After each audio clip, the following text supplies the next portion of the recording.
spaghetti in a homemade red sauce with meatloaf balls.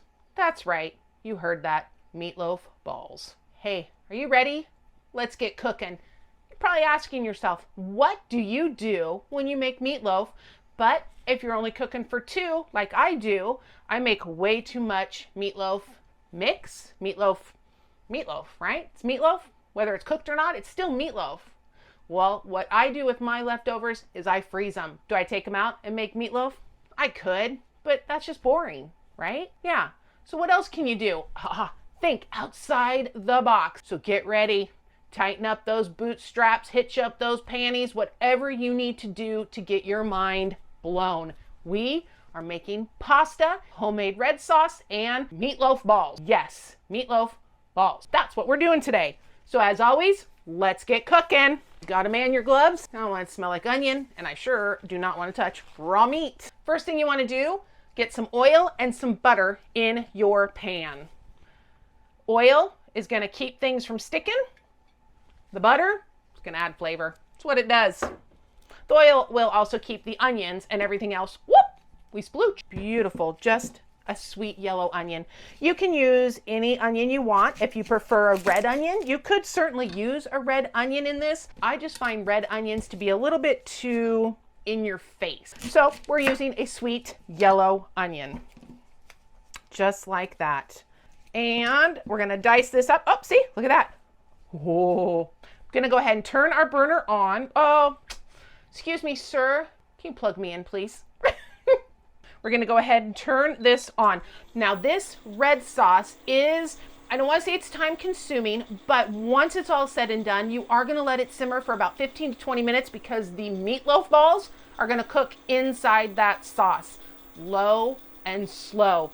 I don't want the onions to caramelize. I just want them to soften up just a scotch bit. So about medium. Yeah, we're going medium. And then we're dicing these. Just like that, just little bite-sized pieces.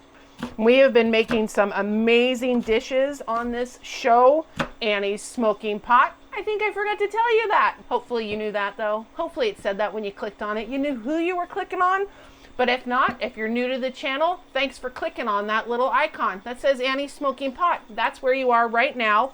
That's what we're doing. We are gonna get this pot a-smoking because it's what we do. Ooh, look at that. Look at that. It's already got some great bubblage. Let's add our onion. Woohoo.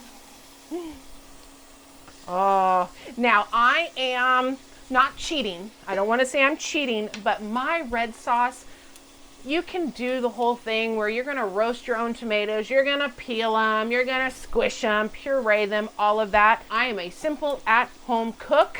I could go for the jarred spaghetti sauce. Not going to lie, I have done it, but even then, I doctor it up. So you know what? Doctor yours up however you want. If you eat this, you make this, and you're like, you know what? Ooh, mushrooms would be delish in there.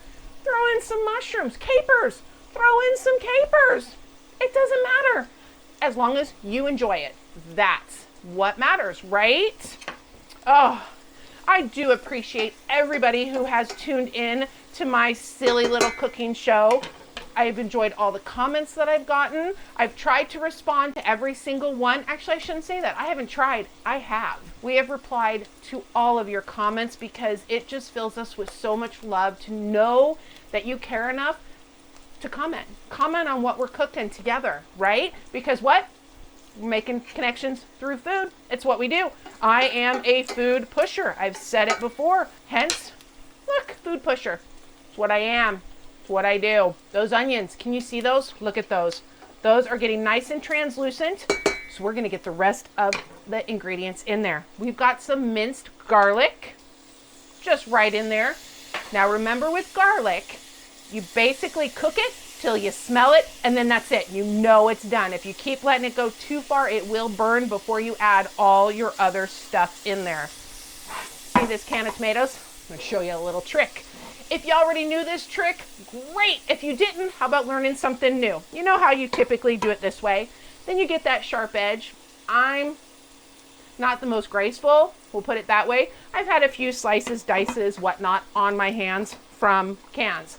Do it like this, and you twist, thereby negating the sharp edge. Negating. Yeah, sounds good, doesn't it? Yeah. Look at that. No sharp edge. Huh. Oh, that's looking great. I'm going to go ahead and turn it down now to about a medium low. We are going to add in, and I know my cameraman's going to yell at me if I use my right hand. Now this is just, I'm not going to show you because it's not a sponsor. It is just a puree. Tomato puree already has basil and oregano in there. That's all they have on the shelf, which is fine. Saves me from having to add it myself. I do have the thyme though. You want to add the thyme. Take the thyme. I crack myself up. To this, you know what else we're going to add together? We're going to add tomato paste. Just a little bit. As always, description below will have the recipe with all my exact measurements, everything. But we're going to add that in because that is going to add just a little bit more of like a tomato umami to it, and it's also going to thicken it up just a little bit. Mix that on in there. Oh, it already smells so good. You know, it just, I could eat this by the spoonful. Like a spaghetti sauce soup. Is that a thing? I know there's tomato soup. How about spaghetti sauce soup? Why the freak not? Right? Now the fun part, like I said, have another episode out there on Annie's Smoking Pot, mini meatloafs, because it is just my husband and I, and mini meatloafs was perfect, but I had all this leftover meatloaf. So what do you do with it? First thing you do is you turn this bad boy down when it starts to bubble. Don't want the bubbles because it everywhere. And oh my gosh, I don't know about you, but getting tomato sauce out of clothing, And this is my new shirt. I don't want to splooch it up yet, right? Oh, so back to the meatloaf. So I had an episode, mini meatloaf. Had this leftover meatloaf, put it in my freezer, and thought, what can I do with that? I don't want to just make meatloaf again. So like I said at the beginning, mind blown, we're making meatloaf balls. Now, I'm just going to make these about the size of a golf ball. Yeah, that's a great meatball. Yeah, and it goes just like that. I did turn my heat down one more time just to a gentle simmer now.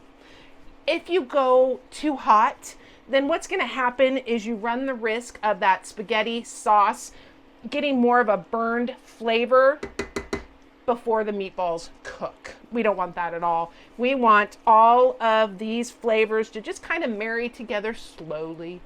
A slow little marriage, you know, building to that climactic finish. That's what we're going for right now.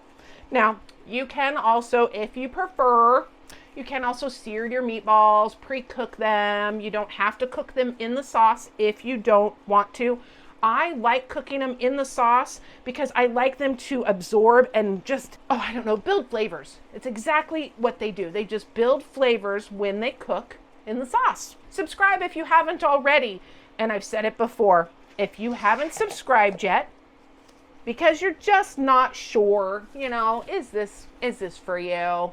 My thoughts are, I'm for everybody. But you know what? If you don't think so yet, it's okay. You know what? I'll grow on you. I'm going to give these just a little bit of a stir just to kind of get a little bit more sauce over the meatballs. Those are looking great. Now, you know what we're going to do? We're going to put our lid on there and we're going to let it go. 20 minutes.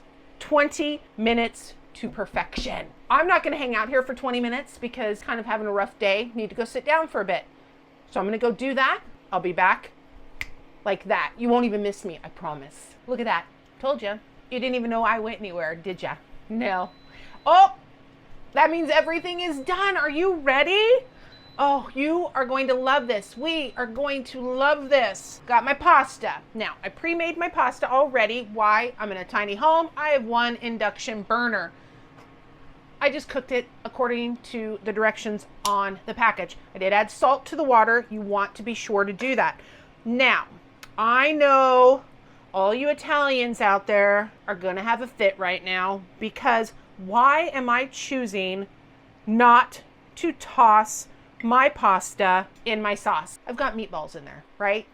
If I were to toss my spaghetti in there, well, you got to take the meatballs out, put the spaghetti in, mix it up, take the spaghetti out, put your meatballs back in. The more you handle your balls, the worse they'll be. Just don't touch your balls. Just leave them in there, dish it this way, and that's going to work beautifully. Oh boy, howdy. Look at those, came out perfectly. Now, I did probe my balls. You want to make sure you do that. Sorry, I should probably say, I probed my meatloaf balls. You want to do that just to make sure that the temp is right. I took them to about 160. It's hamburger, but I do have sausage in there, which is why you want to take it to at least 160 because of the sausage. Oh my goodness gracious. And we're just going to dump that right on there like that. Look at that. Fabulous. Now, if you have some fresh basil, parsley, you know what? Go ahead and chop some of that up on there. You can't go wrong with it. It's just going to add even more flavor. Every time I do this, the steam hits my face. It's just like a little steam bath. It's fabulous. Parmesan cheese. Can't go wrong with a little parm. Oh, I just can't go wrong with the packaging. I don't know why. If you've watched my other episodes, I have such a hard time with packaging. I don't know why. I'm just going to put some of that right on top. Cheese, cheese, and more cheese. We're going to add more cheese. Oh, like I said, you can't go wrong. Cannot go wrong with cheese. What goes better with spaghetti than garlic bread? I did cheat. This is just frozen breadsticks that I got at the supermarket. Air fried them, 400, 6 minutes. That's it. And there you have it. Spaghetti, red sauce, meatloaf balls, garlic breadsticks. Oh, it's just going to be delicious. Absolutely delicious. I hope you've enjoyed the episode. If you have, thumbs up would be amazing. Share it. Share it with everybody. Every time I get a new subscriber, it's like a party. I celebrate every single one of you. Every single one of you I have celebrated. The more I get, the more I celebrate, the more I keep making videos because, you know, I like to cook. I like to eat, and I like to share my cooking with you. Food pusher. That's why. All right. Thanks for watching. Have a great night. Bye.